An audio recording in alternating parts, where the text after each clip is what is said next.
सभी साथियों को मेरा नमस्कार। मेरा नाम विपिन सिंह है, ड्राइंग का अनुदेशक हूँ। इंजीनियरिंग ड्राइंग, जिसे इंजीनियर्स की भाषा भी कहा जाता है। जैसे अपने विचार को समझाने के लिए हमें एक भाषा की जरूरत होती है, एक माध्यम की जरूरत होती है, उसी तरह एक इंजीनियर को भी अपने कार्य को बताने के लिए डिजाइन की जरूरत होती है। इसलिए इसे इंजीनियरिंग ड्राइंग का भाषा भी कहा जाता है। अब ज्यादा समय व्यर्थ न करते हुए हम अपनी प्रेजेंटेशन पे चलते हैं।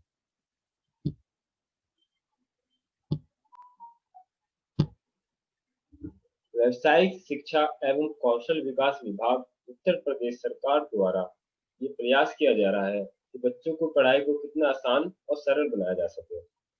उसी चीज को ध्यान में रखते हुए आज हम अपनी ऑनलाइन क्लासेस शुरू कर रहे हैं।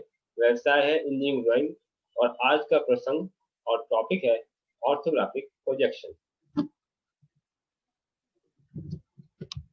पढ़ाई करने से पहले हम ये देख लेते हैं कि आज हम क्या क्या पढ़ने जा रहे हैं। कार्य सूची देखते हैं। सबसे पहले परिचय है। ऑर्थोग्राफिक प्रोजेक्शन क्या होता है, टू डायमेंशनल वस्तु क्या होती है, थ्री डायमेंशनल वस्तु क्या होती है, ऑब्जेक्ट के कितने सरफेस होते हैं, और ऑर्थोग्राफिक प्रोजेक्शन इतना पुराना होने के बाद भी आज भी क्यों इतना सबसे ज्यादा इस यूज होने वाला, इस्तेमाल होने वाला ऑर्थो प्रोजेक्शन सिस्टम है। नेक्स्ट, ऑर्थोग्राफिक प्रोजेक्शन का सिस्टम क्या होता है, फर्स्ट क्वाड्रेंट क्या होता है, सेकंड क्वाड्रेंट क्या होता है, थर्ड क्वाड्रेंट क्या होता है, फोर्थ क्वाड्रेंट क्या होता है, हॉरिजॉन्टल प्लेन क्या होते हैं, वर्टिकल प्लेन क्या होते हैं। फिर हम पढ़ेंगे plane of projection. Plane of projection क्या होता है, छाया चित्र किस पे बनती है, ये कितने प्रकार के होते हैं। फिर हमारा आता है प्रथम और तृतीय तृतीय कोण प्रक्षेप, फर्स्ट और थर्ड एंगल प्रोजेक्शन। और फिर उसके बाद आता है दूसरा और चतुर्थ चतुर्थ कोण प्रक्षेप, second and fourth angle projection. ये चारों एंगल ऑफ प्रोजेक्शन क्या है, इनके बीच का अंतर क्या है, प्रथम और तृतीय कोण प्रक्षेप का प्रतीक, फर्स्ट और थर्ड एंगल प्रोजेक्शन का सिंबल क्या है। क्योंकि कोई भी ड्राइंग समझने के लिए हमें सिंबल की जरूरत होती है, तो सिंबल क्या है इनके। और फर्स्ट और थर्ड एंगल प्रोजेक्शन को एक एग्जांपल से हम समझेंगे कि कैसे हम अपने व्यूज बनाते हैं और कैसे उन्हें दर्शाते हैं। ऑर्थोग्राफिक प्रोजेक्शन, सबसे पहले ये जान लें, कोई भी वस्तु या ऑब्जेक्ट की 6 सरफेस होती है। एक तो फ्रंट की हो गई, एक बैक की हो गई, एक राइट की, एक लेफ्ट की, एक बॉटम की, एक टॉप की। तो किसी भी वस्तु की 6 सरफेस होती है। और थ्री डायमेंशनल ऑब्जेक्ट वो होते हैं जो 3 डायमेंशन को दर्शाते हैं, जैसे लंबाई, चौड़ाई और ऊंचाई। किसी भी थ्री डायमेंशनल ऑब्जेक्ट को अगर हम पेपर पे बना दें तो थ्री डायमेंशनल ऑब्जेक्ट में ये तो पता लग जाएगा उसकी डायमेंशन क्या है, लेकिन तब उसके बाद भी हम उस ऑब्जेक्ट का सही आकार नहीं बता सकते। उस केस के लिए हम टू डायमेंशनल प्रोजेक्शन का यूज करते हैं, जो कि है ऑर्थोग्राफिक प्रोजेक्शन।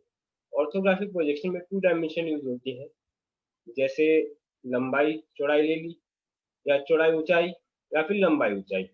तो इन 3 डायमेंशन, कोई भी 2 डायमेंशन हम इस्तेमाल करते हैं, उनको कम से कम 3 प्रोजेक्शन एंगल से हम उन्हें बनाते हैं ताकि उनका सही आकार हम पता कर सकें। तो हम वो आगे देखेंगे कि वो कैसे बनाते हैं। पहले तो ये हो गया कि अगर हम फ्रंट में बना रहे हैं, फ्रंट में लंबाई और चौड़ाई को बना रहे हैं तो हम बैक में नहीं बनाएंगे। राइट साइड व्यू में बना रहे हैं तो लेफ्ट साइड व्यू में नहीं बनाएंगे। और टॉप में बना रहे हैं तो बॉटम में नहीं बनाएंगे। उससे ये होता है कि हम जो बैक साइड में मान लो कोई सरफेस, अगर सरफेस के पीछे कोई और ऊंची जो छुपी रह गई, उसे हम हिडन लाइन से शो कर देते हैं, जो कि थ्री डायमेंशन में नहीं होता।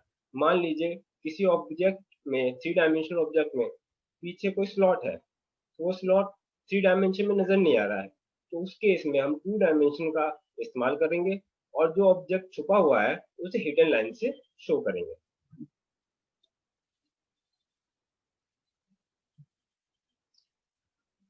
ऑर्थोग्राफिक प्रोजेक्शन का सिस्टम, ऑर्थोग्राफिक प्रोजेक्शन का सिस्टम जो है, एक ये क्वाड्रेंट्स पे चलता है। क्वाड्रेंट्स होते हैं, एक सर्कल जो होता है उसका सबसे ज्यादा मैक्सिमम एंगल होता है 360 डिग्री, और उस 360 डिग्री और सर्कल का एक चौथाई हिस्सा जो होता है वो क्वाड्रेंट कहलाता है।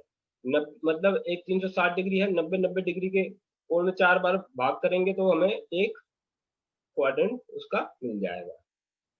तो जब हमारा वस्तु प्रथम क्वाड्रेंट में रखा जाता है तो उसे फर्स्ट एंगल प्रोजेक्शन कहते हैं, और जब हमारी वस्तु सेकंड क्वाड्रेंट में रखी जाती है तो उसे सेकंड एंगल प्रोजेक्शन कहते हैं, और जब हमारा वस्तु थर्ड क्वाड्रेंट में रखा जाता है तो उसे थर्ड एंगल प्रोजेक्शन कहते हैं, और जब वस्तु फोर्थ क्वाड्रेंट में रखा जाता है तो उसे फोर्थ एंगल प्रोजेक्शन कहते हैं।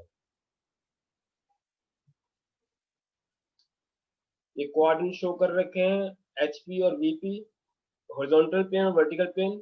सबसे पहले ये जान लेते हैं कि प्लेन क्या होता है। सबसे पहले तो लाइन होती है, एक लाइन जो होती है वो वन डायमेंशनल ऑब्जेक्ट होती है। उसकी लंबाई तो होती है लेकिन मोटाई और ऊंचाई नहीं होती। इसी तरीके से प्लेन होता है टू डायमेंशनल ऑब्जेक्ट। उसमें लंबाई होती है, ऊंचाई होती है, लेकिन उसकी मोटाई नहीं होती। तो जैसे पीस ऑफ पेपर होता है, अगर हम पेपर देखें तो उसकी लंबाई और ऊंचाई तो है, लेकिन उसमें जो उसकी थिकनेस है, जो उसकी मोटाई है, वो नेग्लिजिबल है, ना के बराबर है, तो उसे एक तरीके का प्लेन कहेंगे। तो इसमें आता है दो तरह के प्लेन होते हैं, हॉरिजॉन्टल प्लेन और वर्टिकल प्लेन। हॉरिजॉन्टल प्लेन जिसे क्षैतिज रेखा भी कहते हैं, वो दरअसल समुद्र के समतल होती है। जो समुद्र का पानी का एक लेवल होता है वो स्ट्रेट लाइन में होता है, तो उसी के अनुसार एक हॉरिजॉन्टल प्लेन बनता है, और उसी के 90 डिग्री के कोण पर वर्टिकल प्लेन होता है, जिसकी लंबाई और ऊंचाई तो है लेकिन मोटाई नहीं है।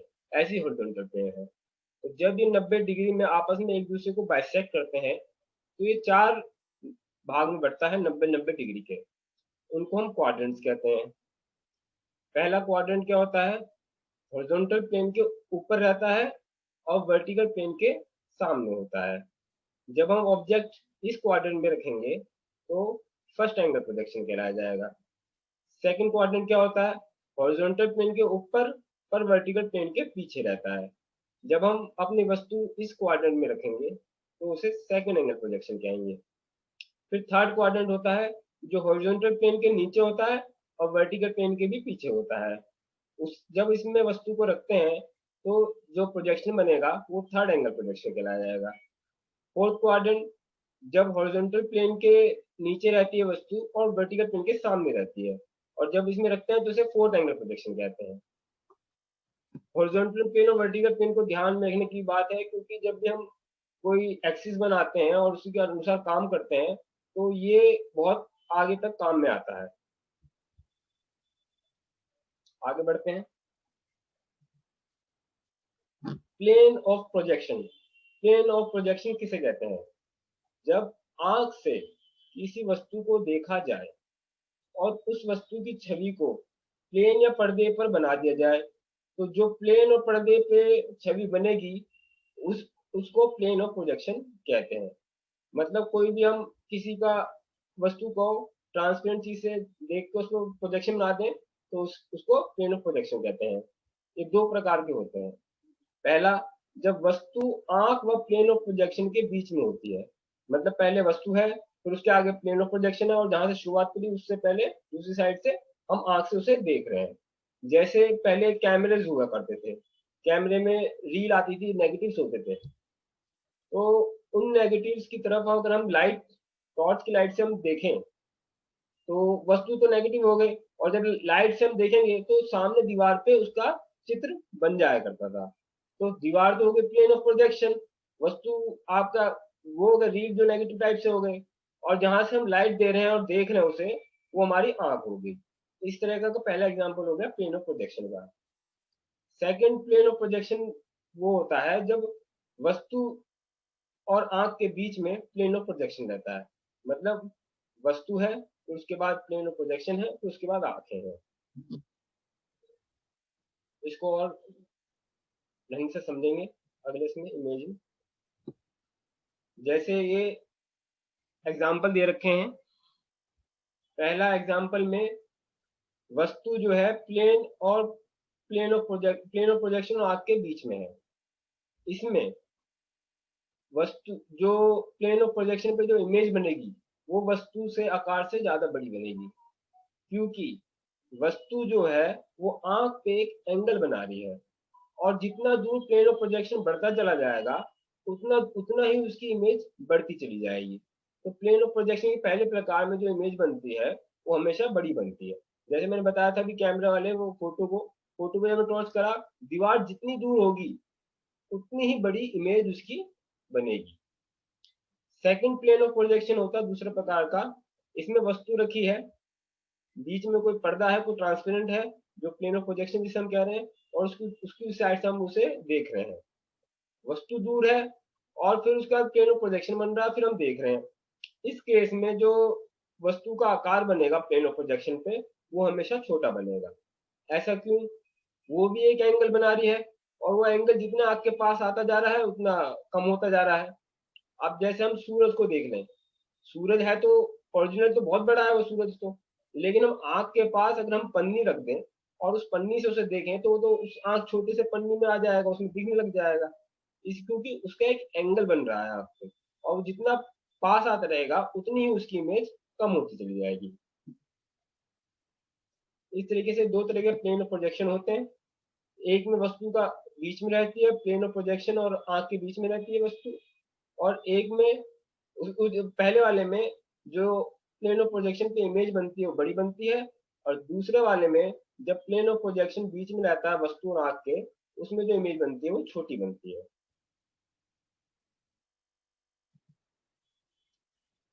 प्रथम कोण प्रक्षेप, फर्स्ट एंगल प्रोजेक्शन। इस सिस्टम में जो वस्तु होती है उसे फर्स्ट क्वाड्रेंट में रखा जाता है। फर्स्ट क्वाड्रेंट में ऐसे रखा जाता है कि हॉरिजॉन्टल प्लेन के ऊपर और वर्टिकल प्लेन के सामने। और जब हम साइड से राइट साइड से लेफ्ट साइड की तरफ उस ऑब्जेक्ट को देखेंगे तो जो हमारा फ्रंट व्यू बनेगा वो वर्टिकल प्लेन पे बनेगा। एक बात और ध्यान में रखने की बात है इसमें कि जो ऑब्जेक्ट है वो प्लेन ऑफ प्रोजेक्शन और आंख के बीच में है, मतलब first type of plane of projection है। तो जब हमने राइट साइड से लेफ्ट साइड में ऑब्जेक्ट को देखा तो उसका जो फ्रंट व्यू है वो वर्टिकल प्लेन पे बना, और फिर जब हमने ऊपर से उसे नीचे की तरफ देखा तो जो उसका टॉप व्यू है वो हॉरिजॉन्टल प्लेन पे बना। तो और जब हम हॉरिजॉन्टल प्लेन को क्लॉकवाइज, क्लॉकवाइज मतलब जो घड़ी की डायरेक्शन जो होती है उसे क्लॉकवाइज डायरेक्शन कहते हैं। तो जब हम हॉरिजॉन्टल प्लेन को क्लॉकवाइज डायरेक्शन में 90 डिग्री घुमाएंगे और उसे सीधा करेंगे तो फ्रंट व्यू या एलिवेशन ऊपर आ जाएगा और टॉप व्यू या प्लान नीचे आ जाएगा। ये हो गया फर्स्ट एंगल प्रोजेक्शन। तृतीय कोण प्रक्षेप, थर्ड एंगल प्रोजेक्शन। अभी थर्ड एंगल प्रोजेक्शन पढ़ा रहा हूँ, बाद में सेकंड और फोर्थ पढ़ा दूंगा, पहले इसे समझना ज्यादा जरूरी है। इस सिस्टम में जो वस्तु होती है वो तीसरे क्वाड्रेंट में रखी जाती है, मतलब थर्ड क्वाड्रेंट में हम वस्तु को रखते हैं और फिर हम उसे राइट साइड से लेफ्ट साइड की तरफ देखते हैं। तो प्लेन ऑफ प्रोजेक्शन इसमें बीच में आ जाता है, जो ऑब्जेक्ट और आंख के बीच में प्लेन ऑफ प्रोजेक्शन आ जाता है। तो जो फ्रंट व्यू तो बन रहा है वर्टिकल प्लेन पे, और जब ऊपर से नीचे की तरफ देख रहे हैं तो टॉप व्यू बन रहा है हॉरिजॉन्टल प्लेन पे। और हॉरिजॉन्टल प्लेन को 90 डिग्री क्लॉकवाइज डायरेक्शन में घुमा के जब उसे सीधा करेंगे तो हमारा जो टॉप व्यू है वो ऊपर आ जाएगा और फ्रंट व्यू है वो नीचे आ जाएगा।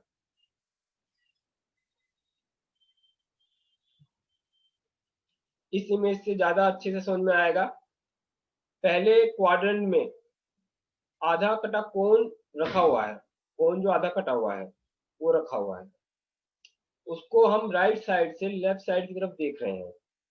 तो प्लेन ऑफ प्रोजेक्शन तो हमारा बाद में आ रहा है, वस्तु बीच में आ रही है। तो जब हम इसे राइट साइड से लेफ्ट साइड की तरफ देख रहे हैं तो फ्रंट व्यू जो है वो वर्टिकल प्लेन पे बन रहा है, और जब हम इसी ऑब्जेक्ट को ऊपर से नीचे की तरफ देखते हैं तो हमारा जो टॉप व्यू है वो हॉरिजॉन्टल प्लेन पे बन रहा है। तो हॉरिजॉन्टल प्लेन को जब हम 90 डिग्री क्लॉकवाइज डायरेक्शन में घुमाएंगे और इसे सीधा करेंगे तो हमारा फ्रंट व्यू और एलिवेशन ऊपर आ जाएगा और टॉप व्यू और प्लान नीचे आ जाएगा। ये हो गया फर्स्ट एंगल प्रोजेक्शन। इसमें प्लेन ऑफ प्रोजेक्शन बाद में है। अब थर्ड एंगल प्रोजेक्शन क्या है? इसमें प्लेन ऑफ प्रोजेक्शन बीच में है, वस्तु के और आंख से देखने के बीच में है। तो जब हम राइट साइड से लेफ्ट साइड की तरफ वस्तु को देखेंगे तो उसका फ्रंट व्यू जो है वो वर्टिकल प्लेन पे बन रहा है, और जब हम ऊपर से नीचे की तरफ देख रहे हैं तो उसका जो टॉप व्यू है वो हॉरिजॉन्टल प्लेन पे बन रहा है। और जब हम हॉरिजॉन्टल प्लेन को 90 डिग्री क्लॉकवाइज डायरेक्शन में घुमाएंगे और उसे सीधा करेंगे तो हमारा जो टॉप व्यू है वो ऊपर आ जाएगा और फ्रंट व्यू नीचे आ जाएगा। तो ये फर्स्ट और थर्ड एंगल प्रोजेक्शन के बीच में डिफरेंस है। सबसे पहला डिफरेंस तो यही है कि फर्स्ट एंगल ऑफ प्रोजेक्शन में वस्तु प्लेन ऑफ प्रोजेक्शन और आंख के बीच में होती है, और थर्ड एंगल प्रोजेक्शन में प्लेन ऑफ प्रोजेक्शन वस्तु और आंख के बीच में होता है। फर्स्ट एंगल ऑफ प्रोजेक्शन में फ्रंट व्यू ऊपर बनता है, फ्रंट व्यू एलिवेशन, और थर्ड एंगल प्रोजेक्शन में फ्रंट व्यू एलिवेशन नीचे बनता है। फर्स्ट एंगल प्रोजेक्शन में जो टॉप व्यू है वो नीचे बनता है, और थर्ड एंगल प्रोजेक्शन में टॉप व्यू या प्लान जो है वो ऊपर बनता है। ये इनके बीच का बेसिक डिफरेंस है। दूसरा कोण प्रक्षेप, सेकंड एंगल प्रोजेक्शन। इस सिस्टम में वस्तु को दूसरे क्वाड्रेंट में रखा जाता है। दूसरे क्वाड्रेंट में रखने के इस तरीके से रखा जाता है कि हॉरिजॉन्टल प्लेन के तो ऊपर पर वर्टिकल प्लेन के पीछे। तो जब हम राइट साइड से लेफ्ट साइड की तरफ वस्तु को देखेंगे तो प्लेन ऑफ प्रोजेक्शन वस्तु और आंख के बीच में आ जाएगा। तो हमारी फ्रंट व्यू की जो इमेज बनी वो वर्टिकल प्लेन पे बनी, जिसमें जो हमारा प्लेन ऑफ प्रोजेक्शन था वो बीच में था। फिर जब हमने टॉप व्यू के लिए ऊपर से देखा तो प्लेन ऑफ प्रोजेक्शन ऑब्जेक्ट के बाद आ रहा था, मतलब ऑब्जेक्ट प्लेन ऑफ प्रोजेक्शन और आंख के बीच में आ रहा था। तो सबसे पहले तो कमी यही हो गई, एक में तो प्लेन ऑफ प्रोजेक्शन बाद में है, एक में प्लेन ऑफ प्रोजेक्शन बीच में है। तो जो बीच में है वो हो गया, वो जो बाद में है वो हो गया first type of plane of projection. उसमें इमेज जो है बड़ी बनती है, जो हमने बताया था कि उसका कोई एंगल होता है वो आंख पे गिरता है और आगे जाके वो एंगल बढ़ता रहता है और उसी पे वो प्लेन ऑफ प्रोजेक्शन बनता है, इमेज बनती है। तो वो तो बड़ी बन गई। और सेकंड केस में जब प्लेन ऑफ प्रोजेक्शन बीच में था तो उसकी इमेज वो छोटी बन गई। तो एक डिफरेंस तो यही हो गया। तो हमारा हमारा फ्रंट व्यू कहाँ बन रहा था, वर्टिकल प्लेन पे, और जब हमने ऊपर से देखा तो टॉप व्यू बन गया हमारा हॉरिजॉन्टल प्लेन पे। और जब हॉरिजॉन्टल प्लेन को 90 डिग्री क्लॉकवाइज डायरेक्शन में घुमाकर उसे सीधा करेंगे तो जो फ्रंट व्यू और टॉप व्यू पे जो इमेज बनी है वर्टिकल प्लेन और हॉरिजॉन्टल प्लेन पे वो एक दूसरे के ऊपर चढ़ जाएंगी, मतलब मिसमैच कर जाएंगी। तो इसी कारण हम सेकंड एंगल ऑफ प्रोजेक्शन का इस्तेमाल नहीं करते हैं।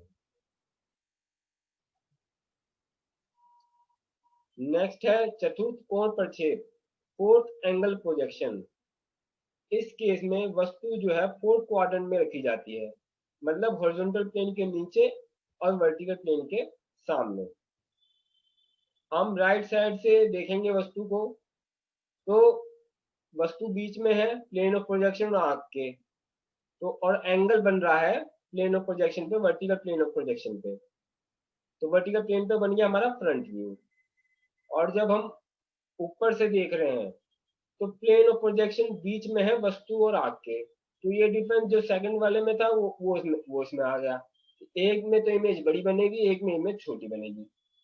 जिसमें प्लेन ऑफ प्रोजेक्शन बाद में है उसमें बड़ी इमेज हो गई, और जिसमें प्लेन ऑफ प्रोजेक्शन बीच में है वो छोटी इमेज हो गई। तो हमने साइड से देखा था तो हमारा फ्रंट व्यू बन रहा था वर्टिकल प्लेन पे।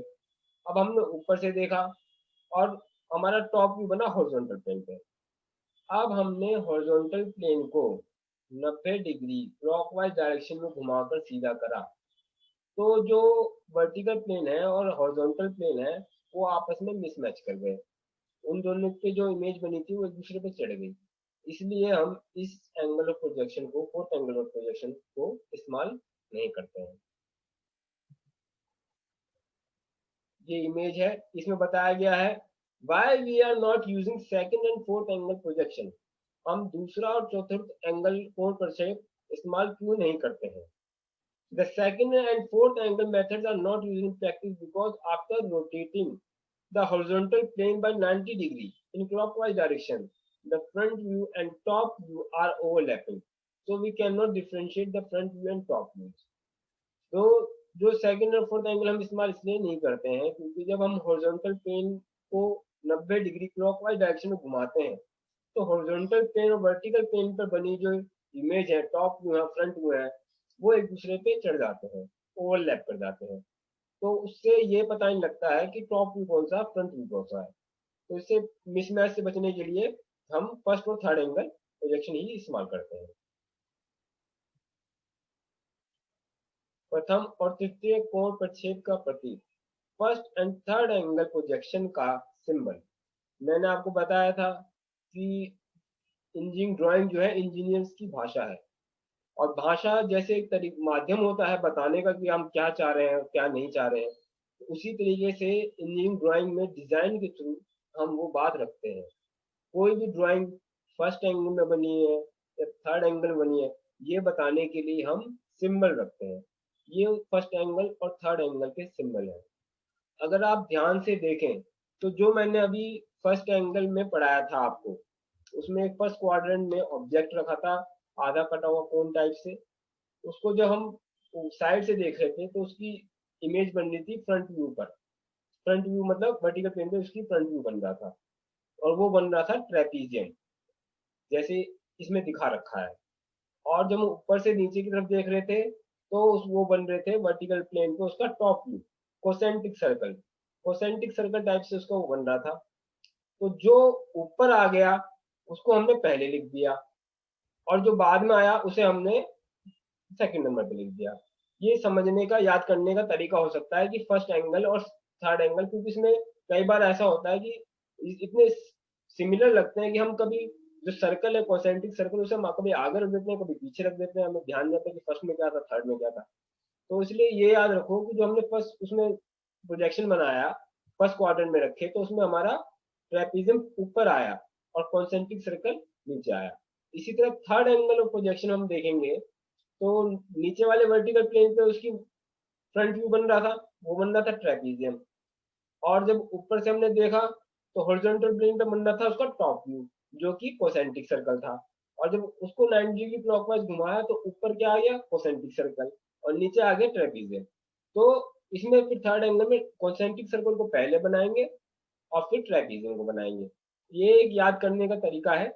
इसे आप याद कर सकते हैं कि वो एंगल बना के कौन सा ऊपर आया कौन सा बाद में आया, उससे हम याद याद रख सकते हैं। प्रथम और तृतीय कोण प्रक्षेप का उदाहरण, first and third angle projection का ये उदाहरण दे रखा है। जैसे हमने पढ़ा था कि जो ऑब्जेक्ट था उसका फ्रंट व्यू बन रहा था फर्स्ट एंगल सिस्टम में, तो वो फर्स्ट क्वाड्रेंट में रखा था। जो ऑब्जेक्ट था उसका फर्स्ट व्यू तो बन रहा था वर्टिकल प्लेन पे, फ्रंट व्यू।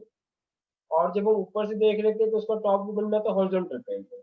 हमने हॉरिजॉन्टल प्लेन को 90 डिग्री क्लॉकवाइज डायरेक्शन में घुमाया और उसे सीधा करा, तो फ्रंट व्यू ऊपर आ गया और टॉप व्यू नीचे आ गया, और फ्रंट व्यू के साइड में ही राइट साइड व्यू आ गया। इसी तरह थर्ड एंगल सिस्टम में थर्ड क्वाड्रेंट में रखा था। हमने राइट साइड से लेफ्ट साइड देखा तो फ्रंट इमेज जो हुआ, जो फ्रंट व्यू हुआ, वो बना हमारा वर्टिकल प्लेन पे, और टॉप व्यू जो बना वो हमारा हॉरिजॉन्टल प्लेन पे। और जब हमने हॉरिजॉन्टल प्लेन को सीधा घुमाया 90 डिग्री क्लॉकवाइज डायरेक्शन में, तो टॉप व्यू ऊपर आ गया, फ्रंट व्यू इधर आ गया, और फ्रंट व्यू के साइड में ही राइट साइड व्यू आ गया। इसमें जो मैंने एक शुरू में बताया थी, मान लो कोई ऑब्जेक्ट है उसका हमें बैक साइड नहीं दिख रही है, तो उसको कैसे पता लगे, वो कैसे पता लगेगा। अब ये इसमें ऑब्जेक्ट की 3D इमेज बना रखी है। अब मान लो हम राइट साइड से देखें, वो हल्का सा कटा हुआ है, वो हमें दिख नहीं रहा है राइट साइड व्यू में। तो उसको कैसे हमने शो किया, इसमें डॉटेड लाइन से शो कर रखा है। जैसे इसमें कर रखा है, ऐसे इसमें थर्ड एंगल सिस्टम में उसे डॉटेड लाइन से शो कर रखा है। तो जो भी आपको बनाना होगा, जो भी आपको ऑब्जेक्ट दिया जाएगा उसको आप बनाना होगा। आप चाहे उसे फर्स्ट एंगल सिस्टम में बनाए या थर्ड एंगल सिस्टम में बनाए, रूल यही फॉलो करना है। रूल क्या है, फर्स्ट एंगल सिस्टम में एलिवेशन ऊपर, टॉप व्यू नीचे, और उसके एलिवेशन के बगल में right side view. Third angle system में फ्रंट व्यू नीचे, ऊपर टॉप व्यू, और फ्रंट के उसमें राइट साइड व्यू। आप किसी भी एंगल सिस्टम में उसे बना सकते हैं। और लेकिन अंतर ये रहेगा कि अगर आपसे ये बोला जाए कि आपको फर्स्ट एंगल में ही बनाना है या थर्ड एंगल में ही बनाना है, तो आपको फिर उसमें बनाना पड़ेगा। तो इसलिए इसको याद रखने के लिए हमें पता होना चाहिए कि कौन सा व्यू किस जगह आता है। आगे चलते हैं।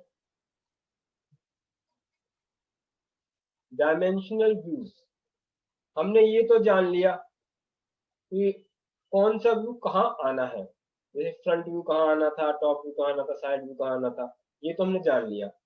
लेकिन उसको बनाना कैसा है, ये अब हम इसको जान लेते हैं कि बनाते कैसे हैं।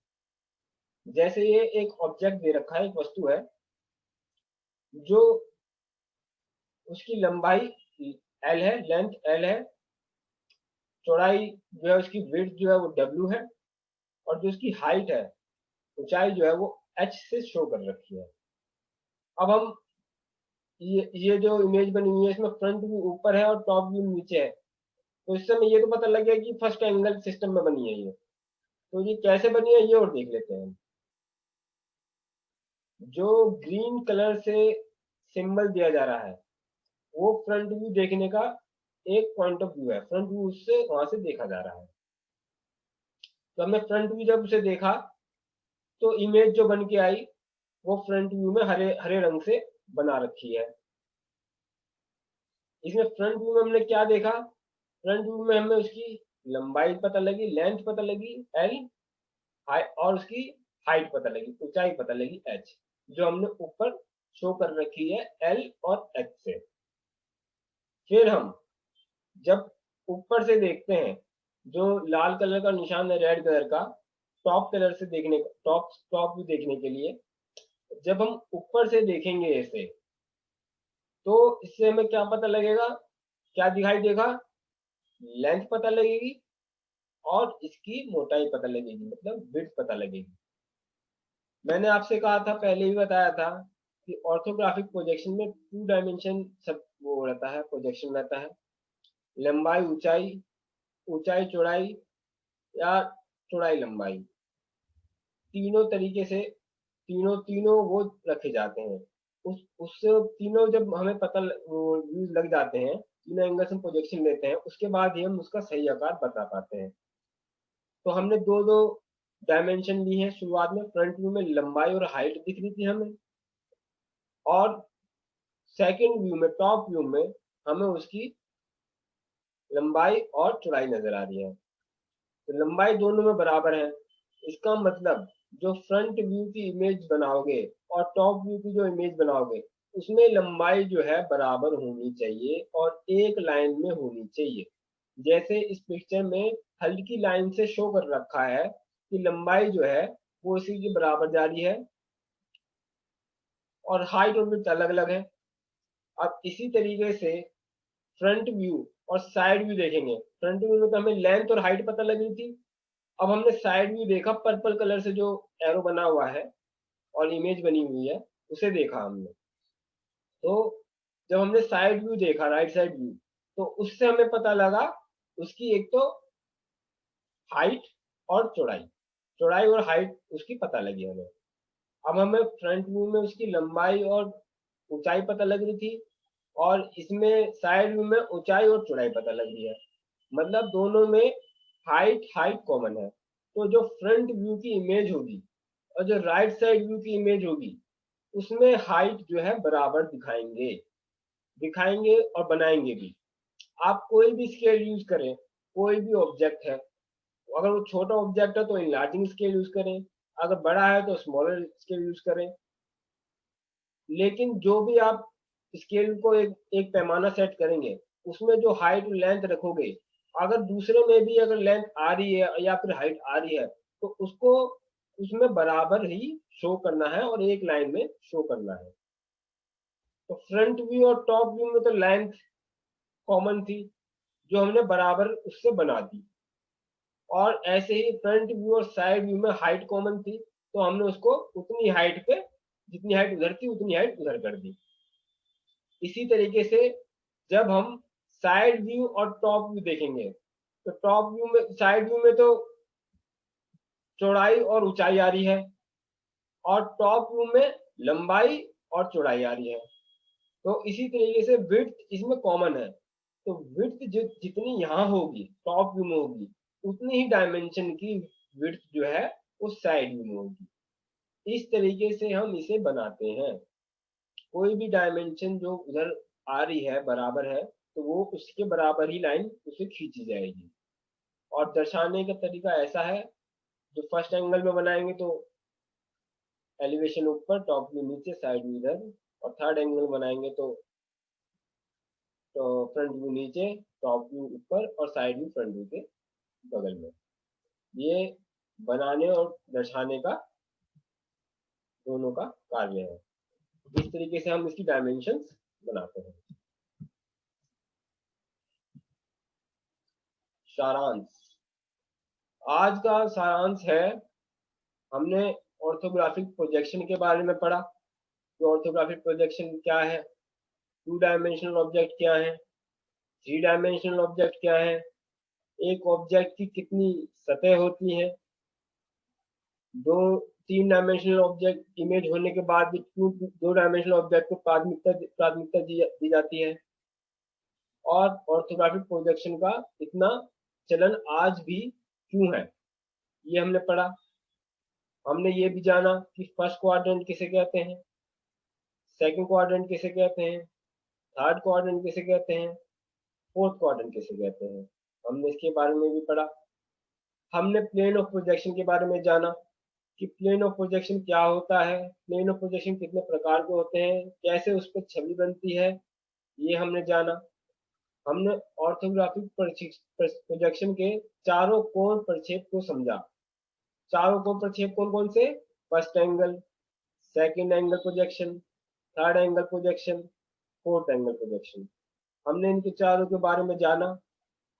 हमने इनके बीच का अंतर जाना कि first angle, second angle, third और फोर्थ, इन सब में आपस में क्या अंतर है। हमने ये जाना कि प्रथम और तृतीय कोण प्रक्षेप मतलब फर्स्ट और थर्ड एंगल प्रोजेक्शन को ही क्यों प्रयोग किया जाता है और सेकंड और फोर्थ को क्यों प्रयोग नहीं किया जाता। हमने जो फर्स्ट और थर्ड एंगल प्रोजेक्शन था उसके सिंबल के बारे में जाना कि उसका सिंबल क्या है और कैसे इंजीनियरिंग ड्राइंग में उसे दर्शाया जाता है।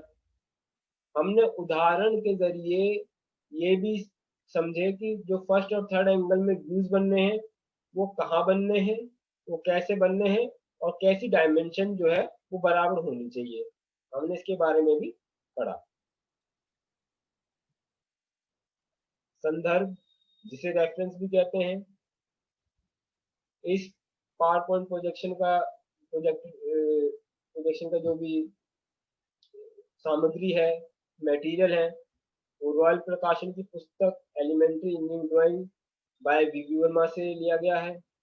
साथ में bharatskill.gov.in से बुक मटेरियल लिए गए हैं और www.google.com सर्च इंजन से इमेजेस और ली गई हैं। धन्यवाद। आशा करता हूँ कि आज का आपको पढ़ाया हुआ प्रोजेक्शन, ऑर्थोग्राफिक प्रोजेक्शन समझ में आया होगा। आप उसे अपने जीवन में उतारें और थ्योरेटिकली और प्रैक्टिकली भी दोनों तरीके से समझें और आपके ये भविष्य में भी मदद करें।